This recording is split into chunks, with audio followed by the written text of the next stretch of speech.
Hey everyone, welcome to the show. Today we have Gaby Dabrowski and Erin Routliffe on, the 2025 US Open champions. Welcome, y'all. Thank you. Thank you.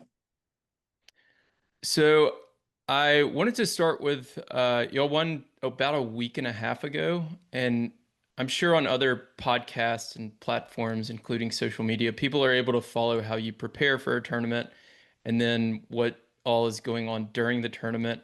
What happens in the week and a half after winning the US Open? That's funny. Go for it, Gabs. Erin, me? Okay. Well, I stayed in New York 2 extra days over the weekend with my best friend and her mom and my mom. So that was really nice. And then I went to Ottawa for a couple days where I'm from, and then to Toronto for a few days. And now I'm back in Tampa, back training, back into the routine. So So more travel, it sounds like, but a little bit of off time. yes, yes. How many days did you not play tennis after the finals? Good question. 8. 8 days? Hmm. What about you, Erin? Yeah, I'm just calculate. So 9. I started today. Nice. Is that Okay, right? there you Yeah. go. And Aaron, what'd you do after the finals for the last like week and a half? Um, so I stayed in New York one extra day, with my best friend as well. And then we drove. She lives like on the Canadian border of like Buffalo. So we drove up. It was like a 6 hour drive, 7 hour drive. I stayed with her and her husband and her baby for like 2 days. Or 2 days, 3 days, something like that. 3 or 4 days. Then I wait, what did I? Yeah, and then God, it's all a blur. So much travel.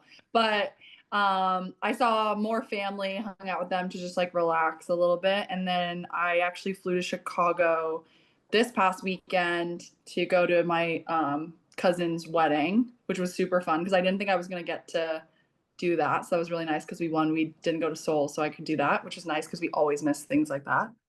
Mhm. Um, and then I flew to Vancouver yesterday because my boyfriend lives here, so I'm seeing him for a week before we go to Beijing. Awesome. So 8 and 9 days Yeah. off, and sounds like some good friends and family time. Yeah, Another Yeah. non-tennis related question, and then we'll dive into tennis. So in Cincinnati, I did a podcast with Dan, and a few days later, y'all won the tournament. In New York, I did a podcast with Bruce, and a few days later, y'all won the tournament. Um, they're not on today with us, but I was curious which one of them would win a champagne drinking contest. definitely. Oh, that's so easy, Dan. Dan by far. Like it won't even be close. It Wow, wouldn't even be Bruce. close. I think he did win. I think he won. No, We he already know won the that he champagne won the drinking champagne contest. drinking We contest. had one. He is the champion. All right, Bruce has some training to do, it sounds like.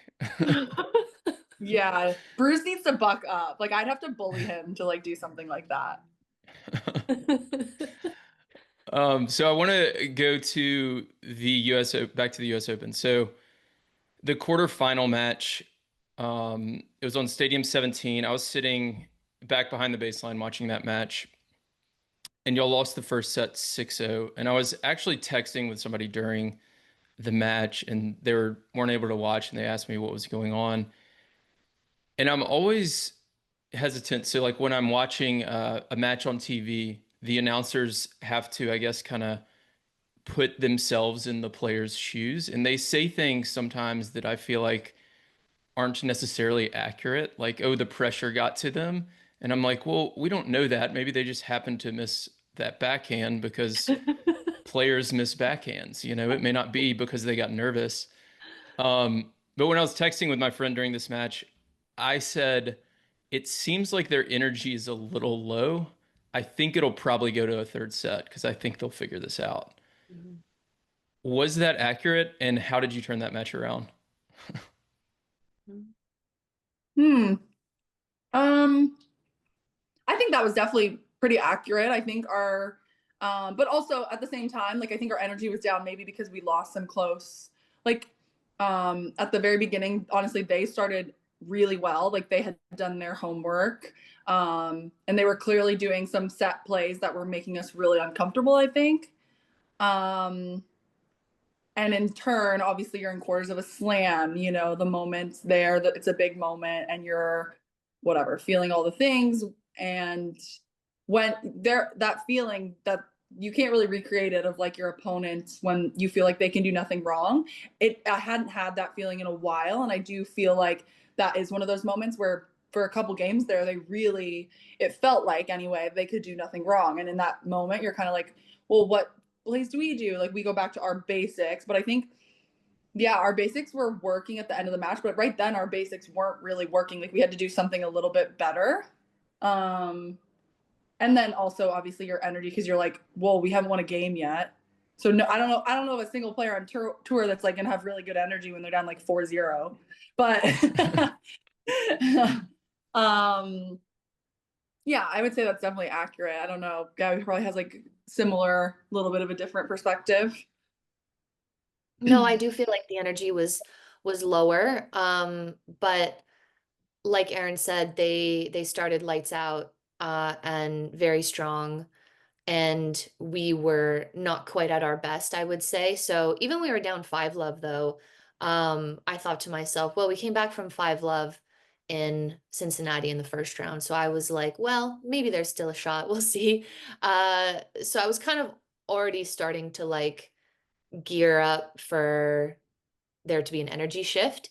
And I mean, it that did happen. We started the second set a little bit better. There was an opportunity for them, I think, to go up a break, but we saved it. And then I think from then on, it was just like close but good, and we were getting better and better, and their level was dropping a little bit as the games went on. And yeah, so I think your assessment is accurate. What do you what's the like talk between yourselves and then also with just the team in general? I don't know if there's a lot of like communication with the coaches at the time when a team is playing kind of lights out like that, like you said, Erin. Um, what do you tell yourself in a moment like that?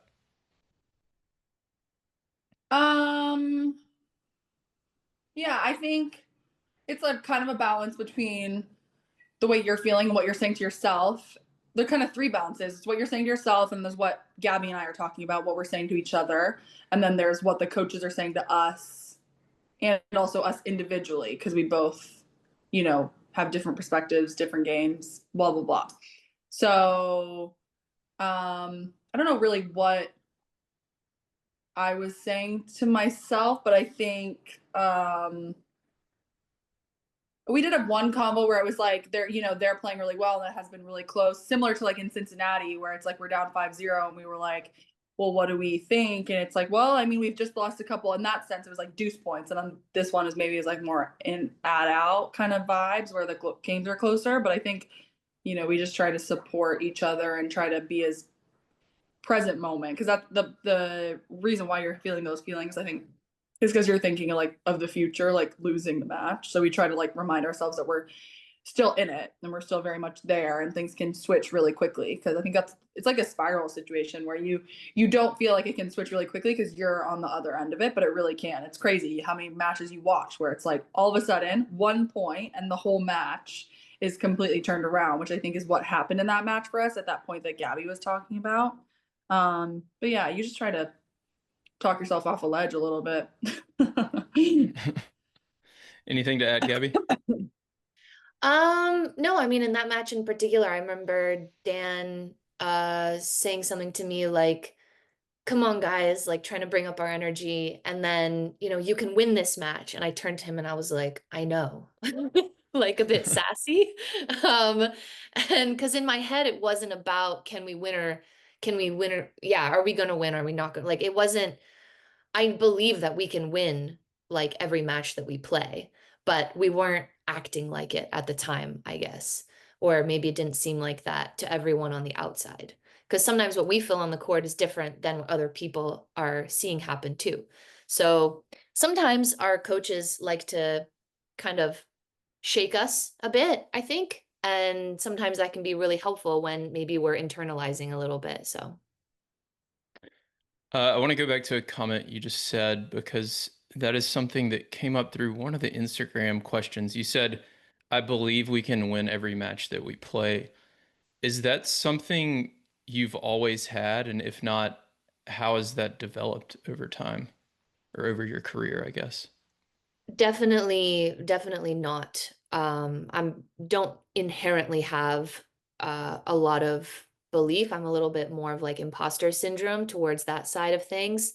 But at the same time, in the last few years, I would say certainly having results at the highest level in doubles provides evidence for why you should believe in yourself. And I am an evidence-based person. But at the same time, I also think that sometimes like a blind faith in sport is like really helpful too, and being a little bit delusional about how good you can be. There are tons of players in tennis that I would have never thought would amount to anything, and they became like major champions. So I think you just never know. So why not have some faith in yourself? And now with the results that we've had, I think they speak for themselves.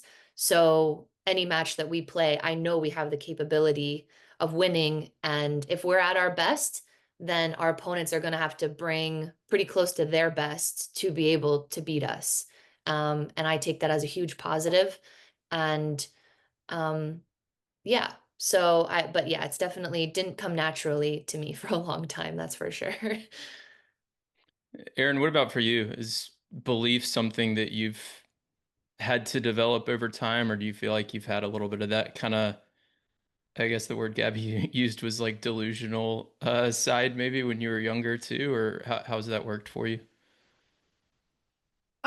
No, I think I'm similar to Gabby in that sense where I don't have that inherent like, oh, you know, deserve to win these matches or like you deserve good things or that like sense of like almost I don't want to say entitlement, but it is in like a sense where you think that you like deserve the to win these matches. I definitely I'm on Gabby's side of it where I don't know if I've always had that belief. I think now, like she said, like the results speak for themselves. I think that when I was maybe a junior and maybe in college, I was like, oh well, as a junior, I was delusional. Let's be real.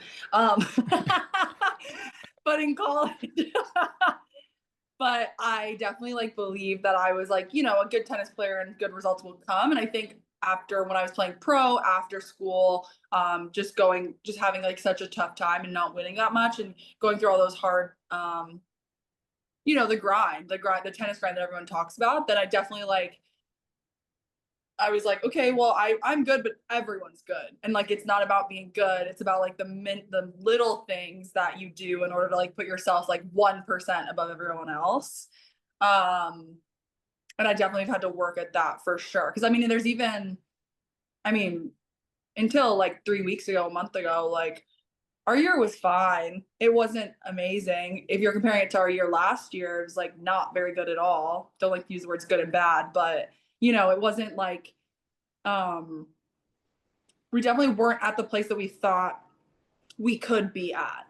And like even throughout the year, like I think that, when you don't have that like sense of belief, like if it's not like a natural thing for you, it's so quickly can go away where you're like, wait, was like last year a fluke or was like the slam we won, like was that just like a one-time thing kind of thing? And I so quickly can just be like you're second guessing yourself. But I think that's, it's a testament to us as a partnership and believing in each other, and then our team around us just reminding us always that we just need to like stay the course with the process and like believe in ourselves, believe in each other, and keep going. Because like I mean there was a lot of times where we were having losses that we didn't really think we should have, and it would have been very easy to be like, okay, it's not our year, blah blah blah. So yeah, definitely something you have to work for. I like envy the people that they're just like Gabby said, like delusional about it. I always say like I wish I was more like that, but also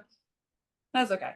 I don't know. I think your approach is better because the delusional side is going to have that maybe entitlement a little more, and they may not put in the extra work that's required to, win the US Open, for example. So that could be the difference in, a specific match or game or point, whatever it is. You worked on that Maybe a specific little volley like 10 extra times, and that could be the difference.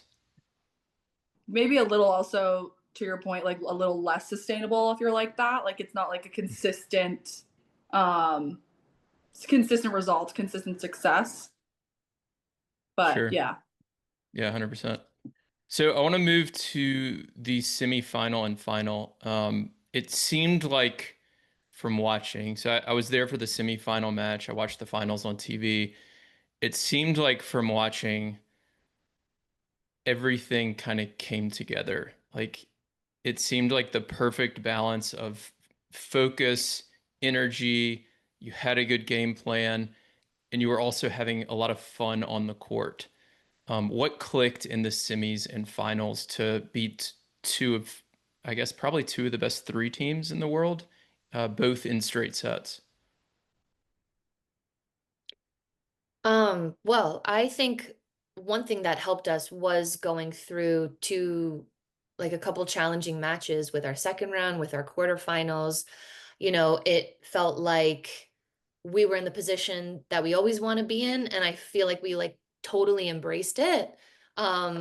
Because you could look at that many different ways. You could think, oh, it's great to make a semifinal. Now we're playing, Irani Paolini, who are one of the best, like I don't know, you could look at it like what you've achieved is good enough, but I feel like for us, it was more like a full excitement to play a team like that. And we have so much respect for them. And I think we knew that we had to bring our best right from the beginning. And Erin's talked about that before. And I think we did that. And we were able to like carry it through. We didn't have too many dips, honestly. Like we stayed very present. We were enjoying ourselves. I thought Erin played phenomenally well in the semis and in the finals. So yeah, I think you're right. Things did come together, and it was a lot of fun. Erin, anything to add? Um No, I think honestly that's everything. I think a big part of it is the really close matches, or like the matches where we feel like we weren't playing our best and we still powered through in the earlier rounds. Um, Cause yeah, like Gabby said, we were so excited. I do remember feeling like really excited to be in the semis against, and I really thought it was cool that all four seeds were in the semis at the last slam of the year. And that's so rare in women's doubles. I think in most doubles, but I think more rare in women's doubles where there's like the top four seeds all like having a face off for the final. Um, and we hadn't played Irani Paolini all year, right? Like that was the first time we've played them. Am I wrong? Yeah, Well, since I played them. Riyadh. I played them in French Open with Vika. Oh, right. But yeah, we hadn't played them together since the finals last year. So yeah, we were excited to get that opportunity and to play one of the I would say arguably the two best teams in the world in the semis and the finals. And we hadn't had that opportunity that many times this year. Like we hadn't been in a semi against one of the top teams. Actually, I don't even think we've been in it since like, I don't know, finals last year or whatever, a couple slams. I guess AO. Aussie. Yeah. Yeah, true. AO, that's true. So it'd been a while, and I think that like that's kind of what you play for in the moments that you really work for. And I think we're good at embracing those moments. Yeah, I always say that we're game time players. So I guess we proved it. She You does did always say indeed. that. Um, y'all both mentioned the word excitement a couple times. And sometimes I talk to players and coaches will say this too. You want to treat every match the same. Like you don't want to treat a final any different than a first round, and you want to have the same process and routines and all that. But then you both just said you were very excited because it was a semifinal against one of the best teams in the world. How do you balance that with putting, I guess, too much pressure on the moment and getting nervous in a specific like situation in the match? Because I would imagine for me, if I'm too excited about a match and I get out there and play and I'm close to the finish line, I might get nervous because I've been so excited about this match. How do you kind of balance that? Mm. Um, yeah, good question. I think the main yeah, I mean it's a hard balance because obviously you're like a little more excited depending on the day, depending on the match, the core, all these things. Like semis, if you want to be the best in the world at something, like a semi and a final is really gonna like light your fire. And that's where you're really gonna be like, okay, this is my time to shine. But at the same time, you're definitely doing the same routines, the same stuff that you've been doing all tournament and from the rest of the year. Like I think it is a balance and like just figuring out and I do agree with you. Sometimes if you're too excited, then you're like antsier, you get a little bit more anxious, you miss a couple balls, and then you're trying to like, overcompensate with your energy and stuff like that. And I mean, you could talk for hours and hours and hours about the balance and like too high, too low, staying neutral, like what the perfect thing is for a player. And I think that's what's I think cool about Gabby and I is that we're very different in that sense. Like I think I'm more of like with as far as energy goes, like she likes when I'm like fiery and that's kind of when I'm at my best is when I'm like, saying come on and bringing that energy and she's like she's still saying come on obviously, but she's more stable like the whole match. Rather than like coming kind of with me, but we're doing it together. I think yeah, I think it's such a hard balance to get right and like we're lucky that we a couple weeks ago it came together and it went right for us in those moments. Not lucky, I don't want to say lucky, we've worked all our lives for it, but it was nice that it did come together then. And yeah.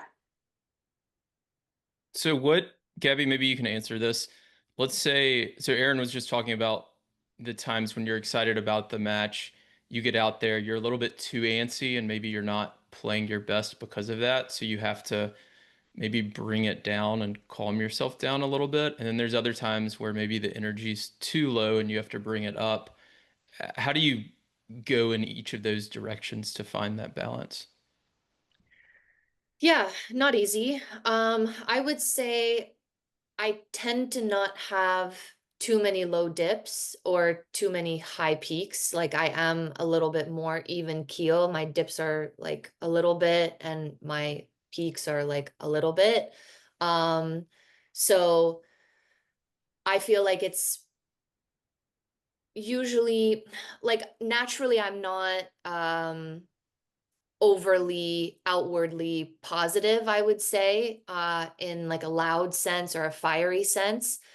Um, I mean, there were many years where I wouldn't even give like a fist pump, but that was more of my own block of like, okay, I met an expectation, like things are still like not good enough. So, great, like I did what I was supposed to do. Whereas now I'm excited and happy about every little good thing that happens. I have a totally different thought process regarding good things that happen on a tennis court, which is actually really nice. It's very freeing.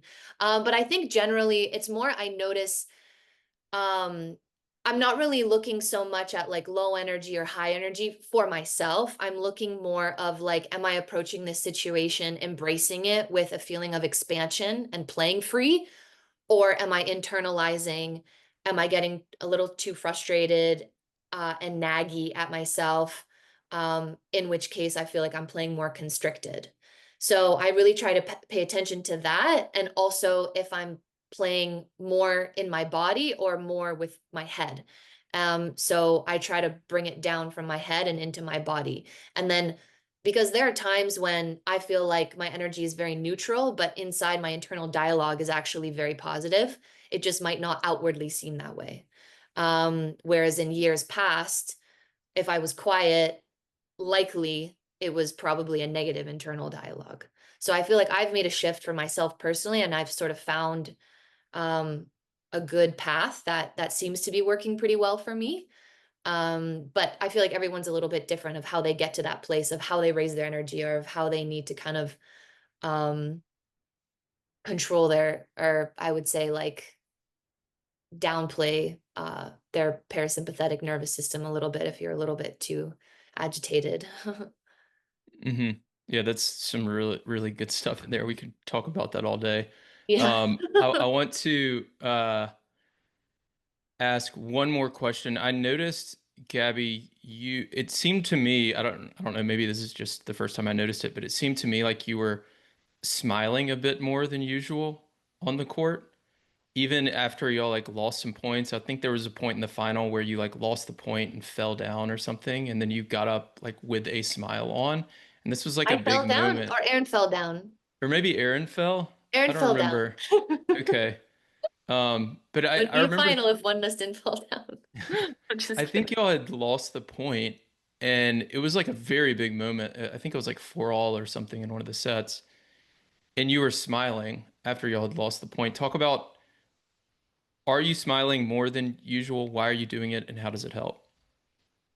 Uh, yes, I am smiling more than usual. In those in the semis and finals, I smiled a lot more than even in previous rounds of the tournament. But in general, I'm smiling a lot more.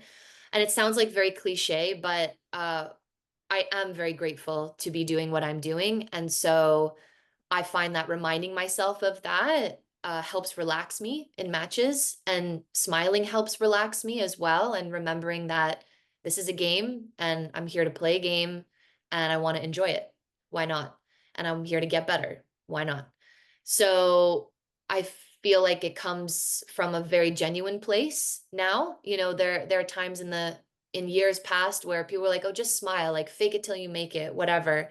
Um, and I do think that that advice is valid, but at the same time, when it comes from, my heart and soul, I feel like that's a lot more meaningful and a lot more sustainable. Um, and honestly, like we had a lot of fun points in the semis and also in the finals.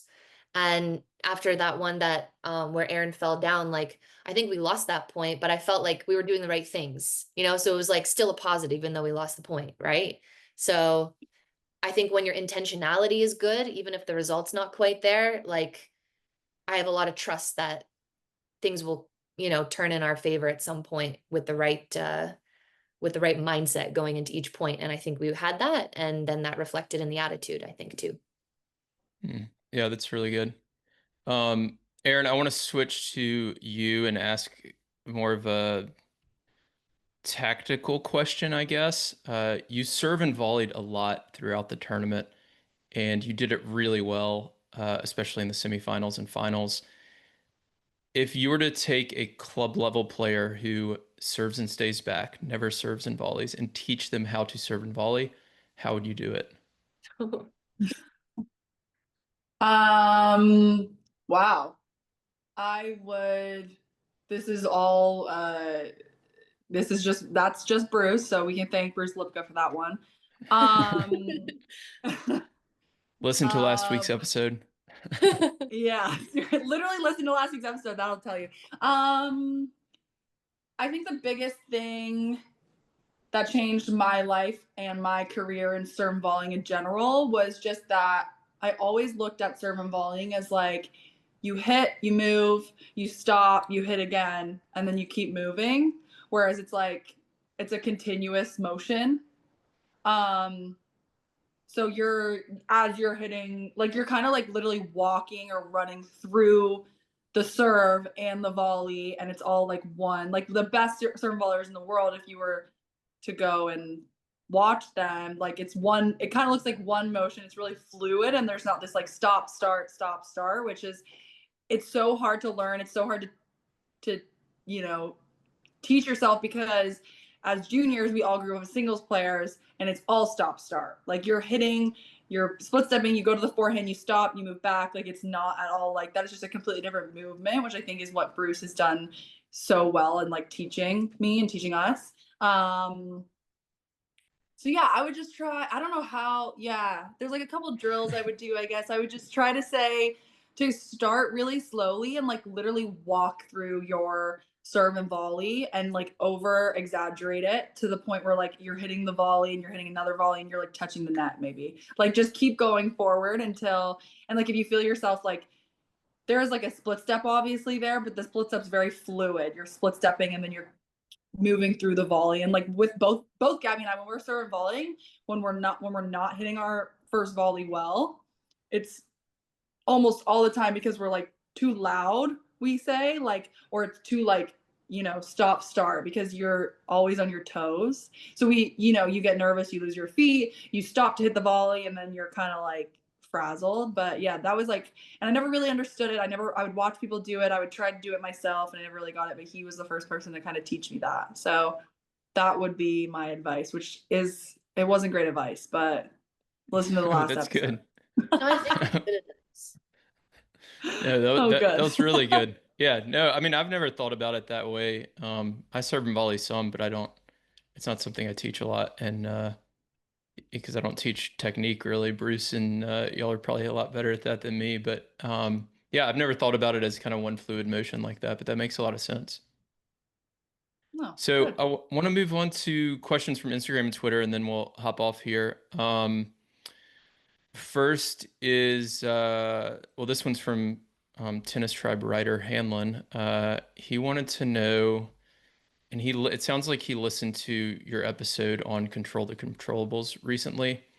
Um, when Gaby mentioned that she was out till about 2 a.m. and then went back, but he wanted more details and wanted to know how late Erin stayed out.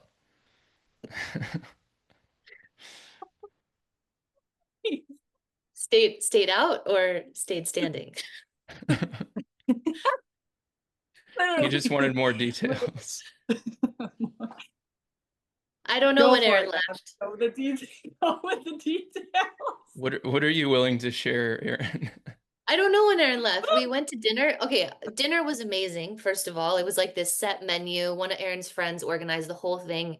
It was honestly one of the best set menu things I've ever had, and I'm really picky with how I eat. So I feel like that was great. There was a lot of protein. Shout out, what would it? Catch New York City, Cash. Catch NYC. Yeah, so good. If you're ever in New York, highly recommend. We sat outside. It was a beautiful evening. So many people were there. It was really fun. And then we went to a bar just down the road. I don't remember what it was called. We went there as a group, and then I don't know what happened to everyone because everyone left us separate. Everyone left separately. So, um, yeah. So I don't know. I don't know where Erin ended up. I ended up safe and sound in my hotel room, thanks to my family and friends. That's all. Yeah, that's it was really fun. Honestly, the dinner was amazing. It was awesome. It was really fun. It couldn't have asked for a better celebratory night. The 12 p.m. match and being done by like 1:32 was amazing, but at the same time a little dangerous because you start drinking so early. So if yeah, would recommend, but also not recommend. You know what I mean? Yeah. Maybe like a 2, 3 o'clock start time is like ideal. Yeah. Because last Yeah. time it was so late. I think we finished, it wasn't too late, but we finished late, went to dinner, and we didn't really get the chance to celebrate. But this was really nice. It was fun. It sounds like fun. Dan wanted to ask, I don't even know how to pronounce these champagne names, Moët or Veuve Clicquot. I don't. Oh, they're asking which one? Yeah. That's Dan, Dan's question? Your coach, Gaby, yes. I don't know. We should probably ask Dan. Moët, are you kidding? They gave us big Moët. bottles and they bejeweled it 2025 women's doubles champions. It was awesome. Josh from Instagram, he's a coach that I know, wanted to know what is one thing that each of your coaches have taught you that's had the biggest impact to help you reach where you are today? Oh, whoa. Yeah, big question. I think Erin, it's Erin's volleys from Bruce, right? I'm just kidding. Yeah. I think No, I think you're probably right. no, because sorry, I'll just side note. When you're talking about that, I was literally thinking about it, and I was like, that's a really good cue actually to like keep moving through the volley. Like that's really helpful. And I was thinking this week I'm gonna try that. So it's working Always already. improving. No, but man, Well, also I've had I work with a few different coaches. Like for me, my dad helped to develop me. I talk to him all the time. I feel like one of the best things that he tells me now is to grunt. Actually, he reminds me to grunt a lot because it makes me more brave. The breathing and exhalation helps, I think, my shots have more quality on them. So I feel like that's one of the best things my dad's remind me of. Um, I think Andrea in Toronto is more like an overall belief in myself, I would say. She's known me since I was 10, and she's one of the first people to always remind me to trust myself. And then Pat here in Florida, Pat Dasick, uh, that's tough. What's one of the best things that he's told me? Honestly, he tells me so many good things. We have really great chats about so many different things in the game of tennis, singles, doubles, footwork, technique. We love to dissect. He shares with me different progressions that he's working with his players on. And so I feel like Pat teaches me that it's important to have a passion for the sport in general, and to always focus on the process. We talk about the process a lot. And finally, Dan. The best thing I learned from Dan is to support your partner unconditionally. He told us that 2 years ago before 2023 US Open, and I did not understand what that meant completely until he told it to us and the importance of it and what it means. And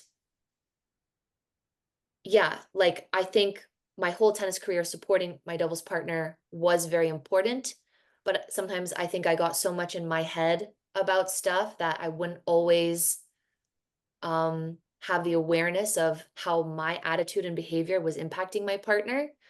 And so I think Dan's done an amazing job of highlighting the importance of supporting your partner and yourself unconditionally. Another question from Instagram is from CM Freeman. How are your tactics different against double specialists versus singles star combinations like Coco and Jessica? Mm.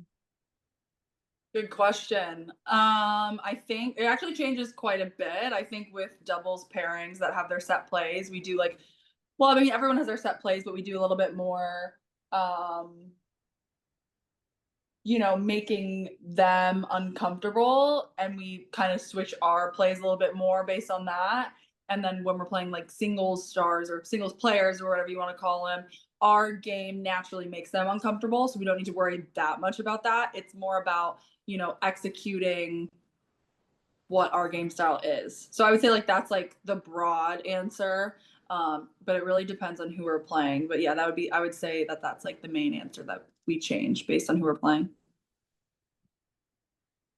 Question from Twitter. This is from Shea Sue's unofficial PR manager on Twitter. What sort of mental preparation goes into getting yourself in the right headspace for a Grand Slam final? How affected are you by that pressure? What do you do to mitigate it? And is the mental side something you guys work on personally or as a team? I feel like we've talked a lot about this already, but if you want to add anything. Yeah, I feel like we've covered a lot of that. I Hmm. mean, sticking to the process, uh, trusting ourselves, trusting each other, um, embracing the big moments, um, Smiling. smiling, finding ways to It's not enjoy. really about mitigating. I feel like not it one main thing is like we don't try to like mitigate the pressure. We just try to like embrace it. Like it's Yeah, happening. So like yeah. the pressure, the nerves, all the feelings, whatever it is, it's there, it's happening. We're gonna talk about it and then we're gonna go through it. We don't need to like shy away or sweep it under the rug. I think that's a big thing that we talk about. Mhm. That's really good. Yeah, I just actually shared a lesson on that about how people have this like misconception of nerves and they think that they're a bad thing. So when they feel them, they think there's something wrong with them for feeling nervous. Mhm. But instead, you have to learn how to play with the nerves rather than trying to get rid of them. So I think Yep. that's really, really good advice. A question from Ozon Kabak from Twitter. How did they decide who returns on deuce and ad sides? Uh, yeah, you've always played on the ad, right? Mostly, mostly ad. But I've played some on the deuce. But mostly, yeah, it's been ad. I guess you just pick whatever side you're more comfortable with. No, I mean now I would say I'm more of like a deuce court player. I think when we started playing together, I came into the partnership assuming Gaby would be on the ad side. And I think that's one thing that you said in our initial chat. Like, I am comfortable on the ads where I've had my most success. That's where I'd like to play. And I think you also like when you're looking at partners, you kind of see where they play and you look like, you know what I mean? Like if you'd only see me be successful in the ad, Gaby, you probably wouldn't have been like, hey, let's chat about playing. Like you didn't know, it was the unknown. So you'd see me more successful on the deuce. Yeah, Yeah. initially anyway. I mean, over Yeah. time you can adapt if you want to, but I mean, I guess once you have success a certain way, Yeah. like you don't really have a reason to change it unless you're given a reason to change it, maybe. Hmm. Yeah. Um, Amanda from Instagram wants to know your schedule for the rest of the year. Oh, we're at the age where a lot of our friends are getting married. So we have to change our schedules based on attending best friends' weddings. So we're gonna play in Beijing together. I will play in Wuhan. Who I play with is I have no idea. Um, we might play in Osaka. Um, if we want some more court time together before finals, and then Gaby will play in Tokyo. Wait, do you have a partner? No. Okay, to be announced as well. Who Gaby plays with in Tokyo, and then we'll go to finals. So we'll be in Beijing 100% together. And who knows? She also said, can they please get more behind the scenes videos of them at practice and tournaments? Erin's sister was with them at WTA finals last year and got so much great content. So Oh my just some god! good encouragement from some of the Instagram fans. Okay, thank Oh, you. that's I'll adorable. Yeah, try. we will try. Tara can't come. Tara will literally die that lady just said that. That's so sweet. Um, we're trying to well, we hope Nora's coming to finals, and I'm trying to convince my other sister to come to finals. So hopefully we can get some more content. We'll try. Yeah, yeah, the behind the scenes stuff is really cool. Um, who wins They mean a the singles dancing match? videos for sure. She definitely means the dancing Yes. videos. She doesn't want Yeah, to I think practice she stuff. yeah, I think she referenced that because it was I had to consolidate some of the questions. I think that's right. Fair enough. Um, Chase from Instagram wants to know who wins a singles match between the two of you. Gaby's been ranked way harder. And also Gaby would be my nightmare on a singles court. We've never played. We've literally never We've played. We never don't really played. play. We don't play like we play like sometimes cross court games against each other, but even that isn't that beneficial for us. Like, Singles? yeah, we play dingles with our coaches. We beat their asses. No,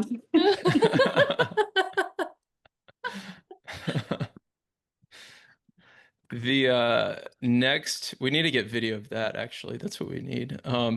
The next question is about your coaches. Good Life, Good Travel on Instagram asked, what is Dan and Bruce's pre-match ritual? um, Should have huh. asked them this the last couple of weeks. Dan says, shout if you need anything. And I rarely shout. No, I mean, if we have like a racket at the stringer, I guess they'll go get them. Um, like pretty basic stuff. We warm up differently. So like our main time together is probably like right before the match. And then Dan wants to have a few words with us to bestow his wisdom upon us. And then we go out and play. Yep. That's about right. I feel like Bruce will like hug Gaby and fist pump me since I don't really like hugs. And I That's love about, him. yeah, like that's really it. Oh, I grip my racket. Like Bruce will always stand, or Dan, they both know now. They'll like hold my grip while I grip my racket and listen to music. It's like always a thing, non-negotiable. That's a good one. Last two questions. This one's also from Good Life, Good Travel. What is your dream sponsorship? And it doesn't have to be tennis. I kind of like this one. Whoa. A dream Um, sponsorship. wow, that Could be is like so a, hard. yeah, it could be like an egg salad company or something. Um, oh my God, mine's gotta be something like chicken fingers, like Raising Canes, something like that. Like I'd wear that on my shoulder, Wingstop. Like I don't know, something like that where it's like I love chicken fingers and fries. So that's my final answer. But I don't know exactly what company. It's a good Oh, choice. Dave's Hot Chicken. I think Dave's Hot Chicken. Ooh. They're good. Oh, good. That's my answer. It would be Dave's Hot They're Chicken. good. They'd like put a patch on me and they'd give me unlimited chicken all the time. That's good. I have a friend who owns a franchise here that I go to some. It's awesome. Oh wow, goals. Is he He looking for has a player? No, I'm just I'll ask. What's yours? my goodness.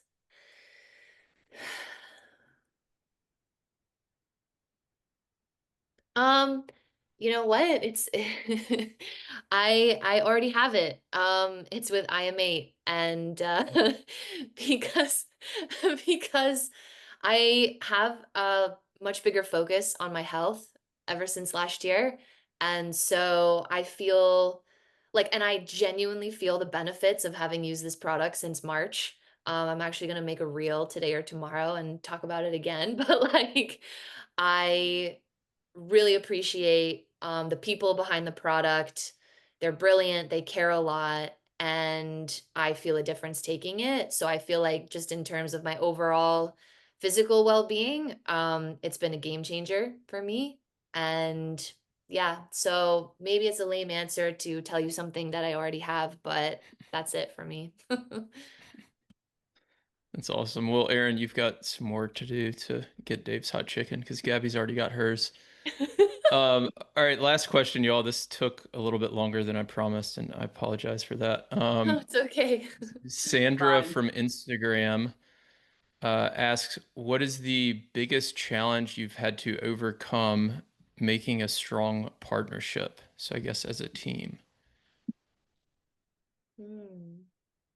That's really hard. I think just figuring out how to blend our personalities probably and like our character traits and stuff. Um, which has required like good communication. Obviously, Dan and Bruce and others that have our back that help guide us. I feel like I feel like our situation is one of those things where like when it's good, it's great. And so I feel like it's just a matter of how you get to that point. Um, and all the little adaptations you may need to make, the vibe that you need to bring, um, the finessing of the practices a little bit. Like, I think we're both willing to do what it takes, thus far to like be the best we can be. And it's not always perfect, and that's okay. But I think just um yeah, I think it's just about the blend of two different people, you know, trying to be one of the best teams in the world. Anything to add, Erin, before we hop off? Wow. No, I was gonna say that I think, you know, we kind of a similar thing. Like I think Gabby said in a few interviews, like, oh, opposites attract. Like we are so different in so many different ways. And that is where we you know, our strengths, our weaknesses, where we kind of balance each other out. Um, Obviously doubles is so difficult because you're in like these high pressure situations. So sometimes like you can't quite understand how, or you can't quite understand another person how they're acting because it's not the same way that you would act in that moment. And just us like unconditionally supporting each other, it's just not always easy. I think that's anyone in a any sort of relationship long term, but especially us like with a business relationship and like also a friendship off the court that we've built over the years. I think that's just something always you're always kind of navigating it. And like sometimes you make mistakes, sometimes you know, you kind of have to have those like open conversations where it's like, okay, my bad, or however it is, whatever it is. I always say that these doubles partnerships, or I've never really felt like this, but I do feel like it is when you're playing week in, week out, and you're one of the best teams in the world. It is kind of like a marriage. Like we see each other more than we see anyone else in our lives. And so that's something you have to work out always if you want it to be successful. So yeah, that's probably it. Awesome. That's a good place to end it. Thank you all for staying on for so long. Again, I'm sorry it took so long, but we had a lot of questions through Instagram and Twitter, and They're I great feel like questions. this was yeah, this Yeah, was a really lot good of question. fun. So I really appreciate it. Thanks for having us. Thank you all, Yeah, and thanks a lot. good luck. Good luck the rest of the year. Thank you. Thanks a lot. Talk to you soon.